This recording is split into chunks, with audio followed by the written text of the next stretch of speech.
Hey folks, AWR with Kyle Rittenhouse at the Turning Point USA AmericaFest. How are you doing? I'm doing very good, sir. I'm happy to be here. I'm surrounded by a bunch of great people, a bunch of freedom fighters, and it's just a wonderful crowd here today. I'll tell you what, Kyle, you're the perfect person. I cover at Breitbart a lot of self-defense stories. You know the one in Indiana, where in the mall, in Greenwood Mall. Yes, Elijah Dickin. Where, yeah, he had, you had that individual came in, he goes to the restroom, he loads up, he comes out, he starts shooting, and Elijah is able to draw that concealed carry handgun. Shove his girlfriend out of the way. Shove his girlfriend out. 10 rounds, downrange, lay 8 shots on target, and then in under 10 seconds. Incredible. Now, I told you here in Phoenix, where this event's being held, on Wednesday there was a similar situation. A guy went to an Amazon facility to attack it, and an armed worker pulls a handgun, takes him out, saves who knows how many lives. How do we stress to people how important is the ability to self-defense? How important? It's our God-given right. Our God-given right to self-defense. It saved my life. It saved countless other lives.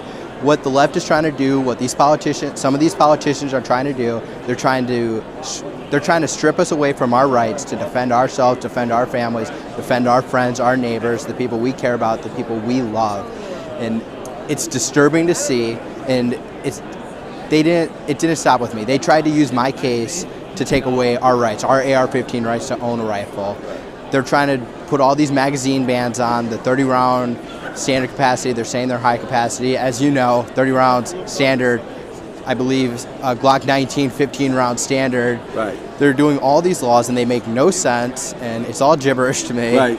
These new red flag laws saying that if your boyfriend or your girlfriend break up with you and make a domestic report, they can come into your house and they can take your guns and they can hold your guns hostage and put you on a blacklist from purchasing them. It's ridiculous. It should not be happening. It is an invasion of our rights, and it needs to stop now. But see, and I worry like you do about red flag laws that gives the government a way to literally come in and take your gun. Without a warrant. Yeah, without a warrant. No probable cause, no warrant, just saying, hey, Jim Smith hit me. He owns a gun. Right. Oh, cool. We're going to go kick in his door and we're going to search all of his belongings and we're going to take all of his guns and invade his privacy.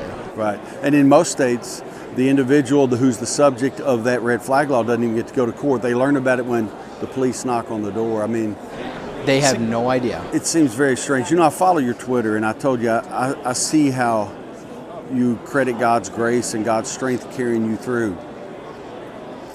What do you say? These rights we have, they come from God. That's what Thomas Jefferson taught us. Absolutely. We are endowed by rights from whom? Our Creator. How important is it that we get that message out? In addition to the importance of self-defense and everything else, how important is it that we let people know the source of your rights is your Creator? It's not your government. How important is that? It is extremely important. People need to educate themselves on that. They need to learn about it, and they need to realize that we're answering to God, not our government. Right on. Kyle, I thank you, buddy. Thank you so much, good to sir. talk to you, and thank you for your insight on self-defense. Thank you so much for having me.